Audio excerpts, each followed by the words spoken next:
Jen padol na devízovom trhu na 30-ročné minimum voči americkému doláru a japonské ministerstvo financií proti tomu zasiahlo veľmi vehementne. V posledných 2 obchodných dňoch dokonca 2-krát priamo intervenovalo, čo je po prvýkrát za posledných 10 rokov. O tom, aký je stav japonskej ekonomiky, či oslabenie jenu spôsobuje inflačné tlaky, ale aj o tom, aké sú detaily devízových intervencií, sa dnes budeme zhovárať s Makoto Nakagavom, japonským veľvyslancom na Slovensku. Dobrý deň. Welcome to the studio. It's an honor to have you here. Thank you very much. I'm really honored to be here. Thank you very much, Mário. The Ministry of Finance in Japan conducted few direct market interventions during the last few days.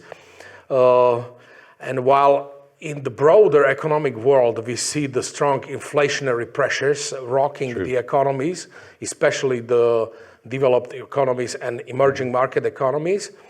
How does it feel in Japan to experience inflation of about 3%, while the rest of the world is struggling with the triple or quadruple rate of inflation? Japan is now running around the 3% of the inflation.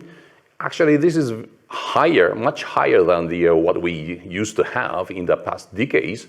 So, and also the Central Bank of Japan has targeted the 2 percentage point of the inflation rate as the target rate in the past almost a decade.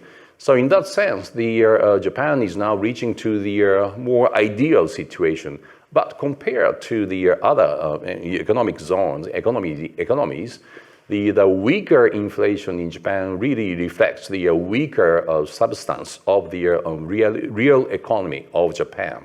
So in that sense, having the lower inflation rate in Japan right now is okay, but mainly these 3% inflation rate has been driven by the cost push inflation. Not by the energies? That's right, the gas and energy and food, and because Japan imports a lot of energy, or almost 100% of energy, and also the 60% or 70% of the food calories are imported in Japan.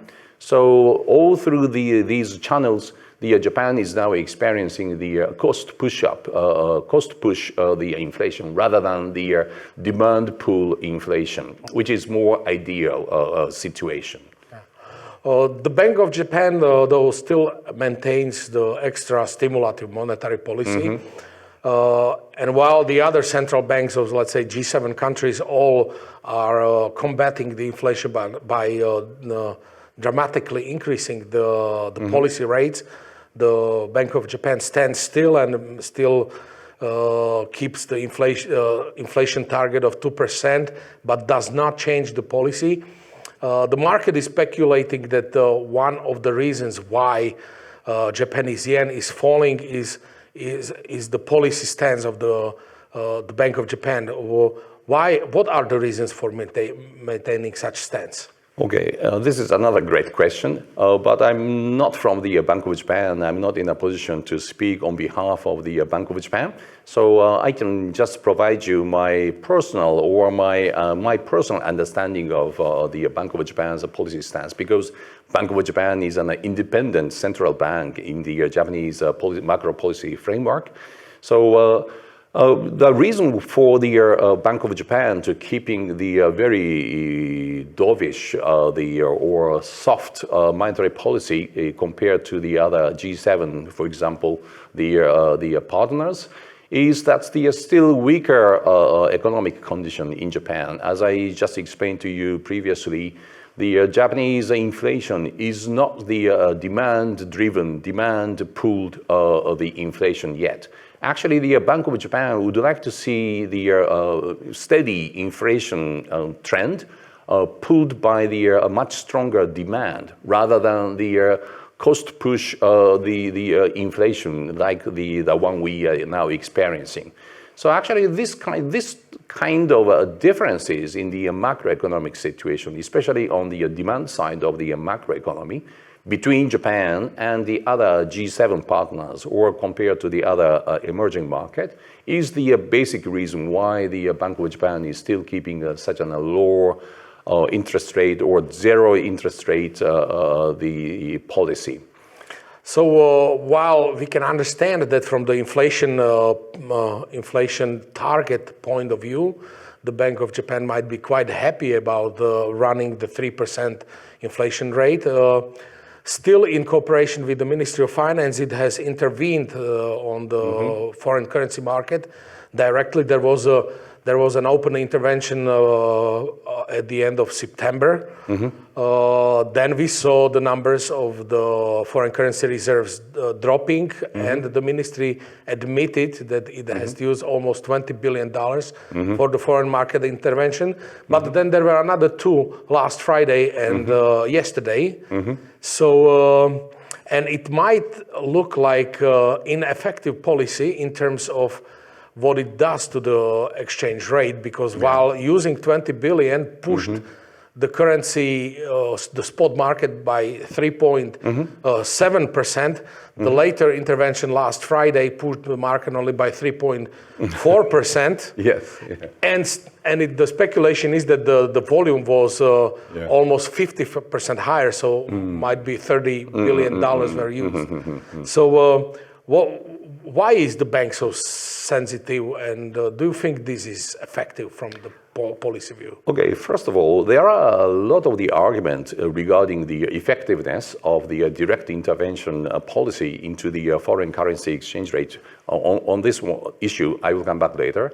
But first of all, what I would like to say is that when it comes to the issue of whether or not the Bank of Japan is really happy to see this kind of a situation, to be honest, I don't know. Possibly, in my view, Bank of Japan, Central Bank of Japan, is not so happy with the current situation. The Bank of Japan started the very relaxed monetary policy almost 10 years ago, back in 2013. They started with the quantitative as well as qualitative easing policy. Then they introduced the negative interest rate, minus interest rate policy as part of the QQE. And then they proceeded to the yield curve control policy together with the as part of the QQE, which I think has the quite effective measure, provided the quite effective measure to support the Japanese economy all through the very difficult times, including COVID time and also the Ukrainian war or Ukraine war time. And actually, because of this, the Japanese economy was boosted by this very relaxed monetary policy. But now, as you explained, the other G7 countries, a major economy, is now changing the monetary policy stance. And actually, this kind of a turbulent monetary policy or macroeconomic situation is giving a lot of the problems for the major central banks in the world. Yeah, for example, quite recently, the Central Bank of Swiss, they also changed the stance from the minus 0.75, zero interest rate policy to the interest rate hike. And I think the similar things was followed by the Australian Central Bank as well. But these kind of policy changes, monetary policy changes, really experience the turbulent monetary policy condition affecting the exchange rate, including the exchange rate policy market. So this is the problem the Bank of Japan is also experiencing right now. But given the still weaker macroeconomic condition in Japan compared to the North America or Eurozone or the other major emerging market economies, Bank of Japan is not in a position to change their monetary policy right now. So this gives the headache to the Ministry of Finance on how to see the exchange rate market developments. So it is the Ministry of Finance that conducts the interview, but in cooperation conducts the intervention. That's right. In cooperation with the Bank of Japan, right? That's right. Japan's foreign reserves are managed and stocked at one of the public account of the Japanese government, over which the Ministry of Finance is managing. So when the public policy is decided to make an intervention in the foreign currency market, it is Ministry of Finance who asks the Bank of Japan or Bank of Japan, then ask the other private, financial institutions to participate. And sometimes, in the past, the Ministry of Finance coordinates with the other central banks of for example, with the G7 countries. So always it's a Ministry of Finance. But as you said, with regard to the effectiveness of the currency intervention, direct intervention in the currency market, foreign currency market, it's really hard to tell because, in my view, the fundamentals of the fundamental background of the weaker yen right now is not only caused by the monetary policy differences among the major advanced countries, but to a large extent, I think it comes from the drastically changed the economic fundamental of Japan. As you said, now we are experiencing the nearly 150 Japanese yen per US dollar, very weak Japanese yen, after 32 years. Yeah. From the last time was the beginning of the 90s. Yeah. At that time, Japan was a huge exporting country. Okay. And at that time, we had almost a 7 or 10 trillion yen trade surplus annually. But now we are running the trade deficit of almost the same amount. 32 years ago, we were exporting cars, we were exporting the electronic appliances. You may remember Sony, Panasonic, and Toyota, Nissan. All these were products were made in Japan and exported from Japan to the outside international market, global market. But now we are importing a lot of the finished goods. Okay. For example, Apple iPhones, which is the most popular smartphone in Japan, almost 50% share in Japanese market, are designed in California and assembled currently in China. And we are importing all these, very innovative appliances. Okay. And also we are importing a lot of TVs and other appliances, and all kinds of the finished goods are now not produced made in Japan, and we are importing those. So in the past 30 years, the trade structure of Japan has dramatically changed, and we are now running the big trade deficit. Of course, the largest factor of this increasing the trade deficit of Japan comes from the higher energy prices and higher food cost in dollar terms, but plus the weaker yen. So in yen terms, Japanese yen terms, we are paying much more, making the Japanese trade deficit in yen term much larger.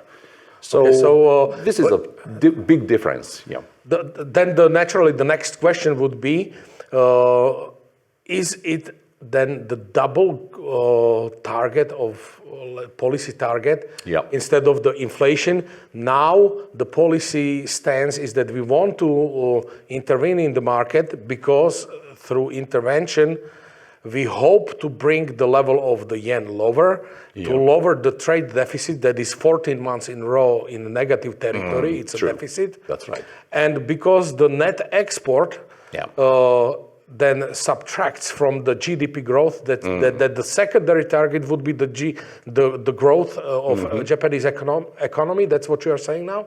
Yes, that's right. Actually, we have to realize, we meaning Japanese people in Japan, really have to realize that the Japanese economic fundamentals or structure has changed so dramatically in the past 30 years. And the next question, big question for us, or I would say big challenge for us, would be what would be the next engine of the growth of the Japanese GDP? And we need to have more innovative businesses, startups, and also we need to really target the wider market share in the global market with your innovative goods, innovative idea, or innovative services. So this is actually the very difficult macroeconomic or microeconomic policy for Japan. In a sense, the structural change of the Japanese businesses. And I would like to add that because of the very relaxed monetary policy in the past decade, a lot of the weak businesses in Japan, which may not have survived with the harsher economic condition or harsher monetary policy condition, are now still surviving and putting the legs of the growth of engine of Japan. Okay. And so, including those inefficient sectors of Japan, including the industries as well as services, we really need to go through a very fundamental structural change in Japan in order to have in order to recover the trust for Japanese yen and also Japanese economy as a whole. Basically, in short, I think the background, in the backdrop of the weaker yen,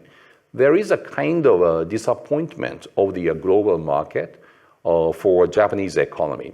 Now it's not a time to buy Japan, although our previous prime minister, also the current prime minister, are advocating that buy Japan, but we really need to provide the more substantive solution or responses to the global market on how to recover the trust for Japan. The traditional economic view on the currency market that you let it go. You let the exchange rates go. True. Because the exchange rate is something like an automatic stabilizer. So when the yen drops, then the export from Japan to abroad is much weaker. On the other hand, the imports are much more expensive. Yeah. So you stabilize, the exchange rate is being let go because of that automatic position that it's like a floater. It stabilizes the economic environment. The intervention to the currency market must be also driven by some kind of apart from the macro policy stance, by some other motives, like let's say there was Fumio Kishida said recently that one of the reasons why the intervention is in place is to kind of stop the speculation. So what can you give us the sense of what that might be the issue, why the Japan is intervening, although the relevance and the push on the market is diminishing with the number of interventions mounting up? Sure.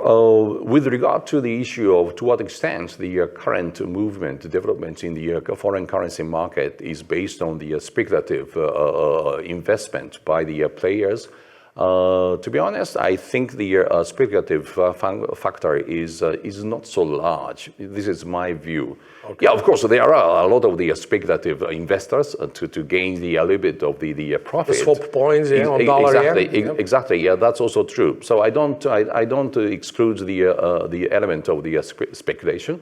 But because this time, at least for the first currency intervention last week, I think Japan did it by itself. I mean, without coordinating with the other G7 central bank. So when the central banks or the Ministry of Finance takes such a kind of a loan action by intervening in the currency market directly, they also have to resort it because that was the necessary action to prevent the speculative movement in the development in the currency market.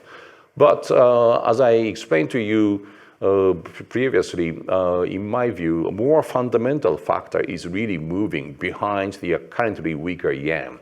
And it is a big challenge for us. But at the same time, we have been witnessing the sharply rising the price trends, domestic price trends, which is really exacerbated by the weaker and weaker yen all through this year. So at this juncture, possibly the directly intervening into the currency exchange market was the few remaining measures for the public policy makers to stop such a bad trend of the weaker yen. But Maybe I just agree. to give a signal to the markets that we are That's right. there and Exactly. we don't want it, and verbal Exactly. interventions lost its momentum. Exactly. So probably that was partially also the That's right. kind of a signal to the market where we That's want right. to see it. The macroeconomic policymakers really have to show their determination to change the trends sometimes. Although, as you said, the huge amount of the Japanese reserves by selling the Japanese, buying the Japanese yen, selling possibly the foreign reserves was not the almighty stopper of the current exchange rate market, but at least it was a kind of a tool to show the determination of the macro policy maker of Japan. Yeah, the foreign exchange reserves of the Bank of Japan are tremendous, $1.2 trillion. Yeah, that's true. And so when you compare the Yeah. billions, it's still 1,000th of it, so it's still just a small amount. Please note that not all of the Japanese foreign reserves are held as free cash. I mean, Yeah, I understand. A lot of them already invested in the other forms. Let me proceed to more, let's say, broader issues. Do you think that the strong dollar is an international economic problem? It could be, especially for the developing countries, which already are indebted hugely with the US dollar terms. And the similar things happened, I think, back in 2013 or 14, when the Fed, the US Fed, has announced and started the tapering of the monetary policy, and they try to increase they actually increased a little bit of the Federal Reserve reference rate, and which caused the huge backflow of the capitals and money from the developing countries, including from the emerging markets. So those parts of the global market are really fragile on the developments of the US dollar currency. So I don't know what would be the next step for the Fed, especially for the coming the meetings of the Fed next week. Well, in November, the 0.75% increase is a sure shot, I think. Yeah, that's together with ECB on Thursday, but this Thursday, but True. It's not the ECB's policy is not that of an issue. I think it's the Fed's push and the pace of the rate increases that is causing the turbulence on the market. That's right. And also let me add that already those developing countries, fragile developing countries and also emerging markets are already heavily burdened with the rising energy prices and rising food prices. So in addition to their indebtedness, in debt problems in US dollar term, they are coping with the number of the very difficult issues. So giving the kind of an external shock coming from the much stronger US dollar would provide the huge negative impact on their macroeconomic stability. So that may cause more worries in the global market or global macroeconomic stability. So then Japan looks like a leader in trying to reverse that trend. The final question goes to an international community perceiving the policy of the strong dollar. After the IMF meeting recently, there was a G20 meeting that issued the official communique that did not refrain to mention the strong dollar as being kind of an obstacle for the let's say, emerging market economies. Why officials from other countries refrain from commenting the policy of strong dollar? You are right. There was no specific references in the kind of issued final document of the G7 finance ministers meeting with regard to the strengths of the US dollars. But on the other hand, there was clear references to saying that they noted they reaffirmed or they noted the volatilities are happening in the foreign currency market.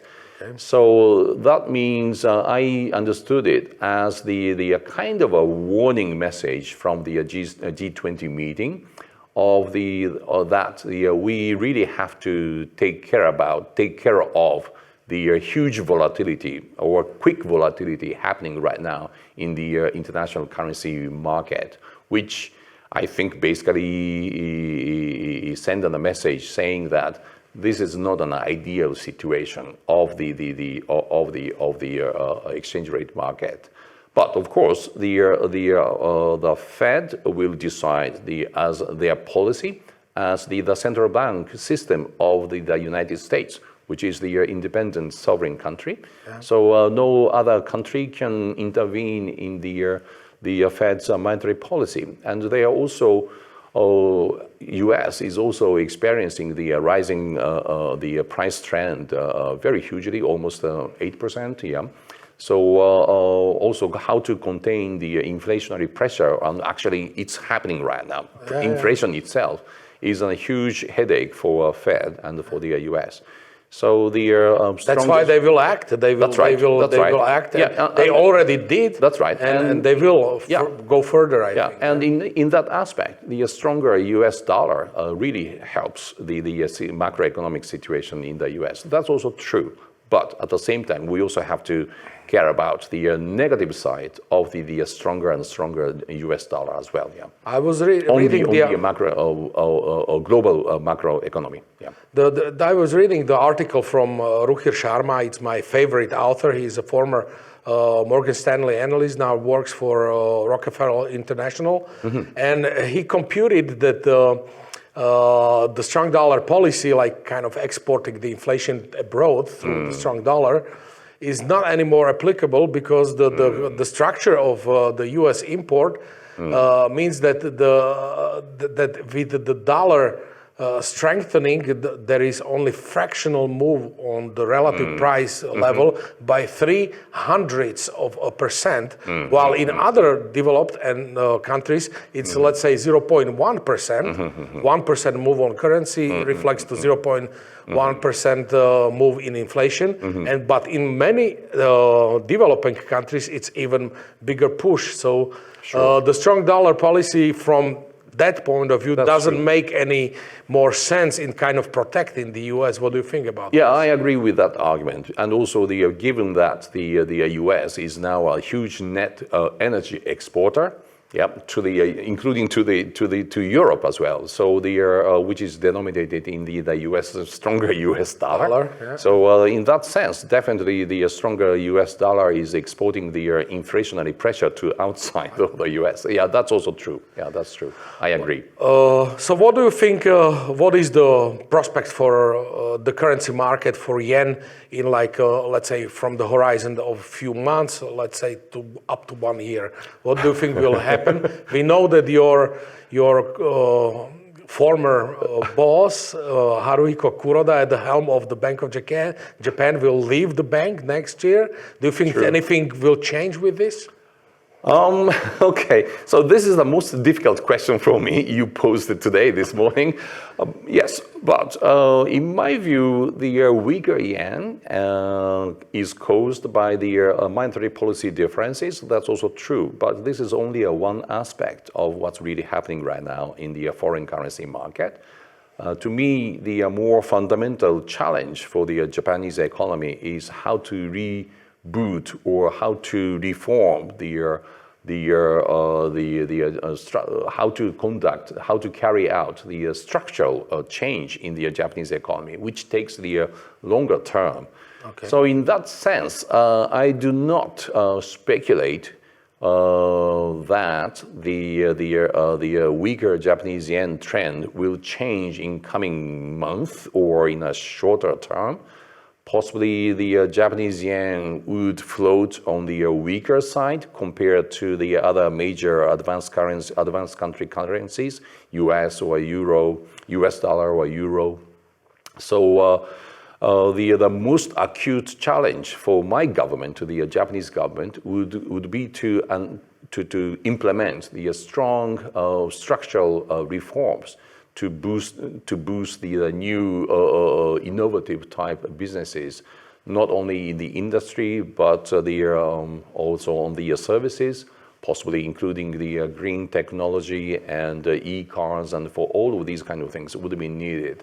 Okay. And I think this is the point. Current Bank of Japan governor Kuroda Haruhiko, as you said, I used to work for him, exactly and directly down under him. It was a very memorable time for me as a Japanese Ministry of Finance official, and actually he is a great leader. He reads a lot of the books, and he is so knowledgeable, and he's a kind of a philosopher in that sense. And actually, the 10 years of the Bank of Japan monetary policy is what Mr. Kuroda, Governor Kuroda, has believed is right to do for the current Japan. And I think it was right. But he may leave next year, in the spring next year, from Bank of Japan. But actually, he left a huge homework for us, who comes later, in terms of how to exit from the Bank of Japan's current relaxed policy. And as you can see from the other central banks' experiences, when the central bank tries to exit from the very relaxed zero or minus interest rate policy, the market turbulence, it always comes with the turbulence. Yep. And also it left the huge asset challenge, asset issues for Bank of Japan. Bank of Japan is now currently more than 60, possibly 60% of the all government bond issued by the government. So how to downsize the Bank of Japan asset side. Okay. And also with the change of the Japanese monetary policy, which may increase the long-term interest rate, 10 years bond interest rate in Japan, which would put the huge fiscal pressure on the Ministry of Finance side, which the amount of debt, yeah. With the amount of debt, which already reached almost 260% of the GDP of Japan. So how to manage the public finance under the higher long-term interest rate environment would be a huge challenge, together with the further aging population of Japan. Of course, we do have a lot of problems in our public pension and the public health care, especially for the elderly. So this is just a quick illustration of what kind of huge challenges of the macroeconomic policy, macroeconomic control we have now in Japan. So what you are trying to picture is that there are possibly very smooth transition ahead? It should be. It should be. Yeah. So no dramatic changes in monetary policy? To be honest, I don't know what will happen. There is a huge speculation that the Governor Kuroda will leave Bank of Japan at the end of his tenure next spring. And also on the Japanese media, there are a couple of names already speculated to succeed Governor Kuroda as a head of the Bank of Japan. And also there are a lot of speculation that under the new governor of Bank of Japan, the Japanese monetary policy, central bank monetary policy may change. There is such a kind of a speculation already, but it's just a speculation, so I cannot comment formally on this. But the seriousness of the macroeconomic issues we have right now in Japan, which I just illustrated briefly to you, is a real thing. It's a real thing. And also, it's also true that we also need to make a smooth transition from the current monetary policy to the next step of the monetary policy, keeping the stability in the exchange rate market. Okay. And of course, we understand that monetary policy should not be used as a means to smooth or stabilize or intervene into the foreign currency market. Okay. Definitely, the monetary policy really needs to be based purely on the domestic economic conditions. Okay. Yeah. Yeah. Well, I hope that you will be successful. Thank you very much. I wish you good luck in achieving the targets, and thank you very much for coming to the studio and talking with me. Thank you very much. Thank you Have very a nice much. day. Yeah, I really enjoyed the conversation, the discussion. Yeah. Thank you very much, Mario. Yeah.